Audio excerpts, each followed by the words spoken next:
Hello everyone, Jeff with the Green Review here. Bulbs are a group of perennials that for our purposes can be divided into two groups. Those that are planted in the fall and bloom in the spring, cool season bulbs, and those that are planted in the spring and bloom in the summer and fall, warm season bulbs. Many of these perennials are not true bulbs, but the word bulb is often used to mean any plant that has a dormant underground food storage system. Spring flowering true bulbs such as daffodils, hyacinths, and tulips are universal symbols of spring. Spring flowering bulbs are amazing little flower factories. Cutting a bulb in half vertically will reveal an entire miniature plant. Next year's photosynthetic leaves, stem, and flowers are surrounded by modified leaves called scales, which store all the food necessary for growth. All of the parts, including the roots, are connected together by a flat stem tissue called the basal plate. This amaryllis has been cut in half at the base. You can see the basal plate stem tissue that sends out roots below and flower stalks, photosynthetic leaves, and storage leaves above. Bulbs are divided into two kinds. The tunicate bulbs, such as amaryllis, onions, and tulips, have storage leaves that are tightly grouped together. The outer layers of the storage leaves dry out and become tunic leaves, like these. Imbricate bulbs have loose arrangement of scale storage leaves. The word imbricate means overlapping, like shingles on a roof. Lilies are imbricate bulbs. There are many summer flowering lilies that are perennials in northern climates. Other summer bulbs are treated as annuals or tender perennials.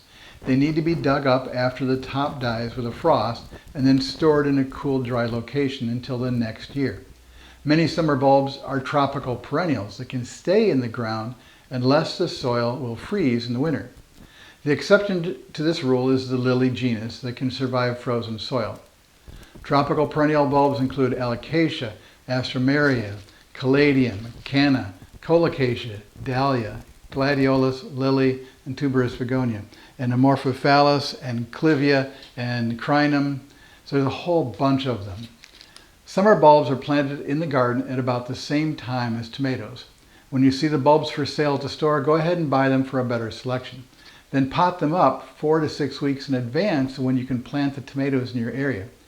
You don't have to use real pots. Milk jugs cut in half or other types of food containers will work just fine for a temporary and recyclable pot. When it's time to plant, you'll have bulbs that are way ahead of the ones that are just getting planted in the ground at that time. They need soil that is at least 60 degrees before they go in the ground. Bulbs that originally grew in a naturally dry environment don't need to be chilled. They need to go through a dry dormancy where they're not watered. When they're repotted and receive water, they begin to come out of dormancy. There are many bulbs, corms, tubers, and etc. that are originally from warm and dry climates and are suitable for southern gardens or indoor planting. Amaryllis and paperwhite narcissus are two bulbs that are sold ready to grow as soon as they receive water.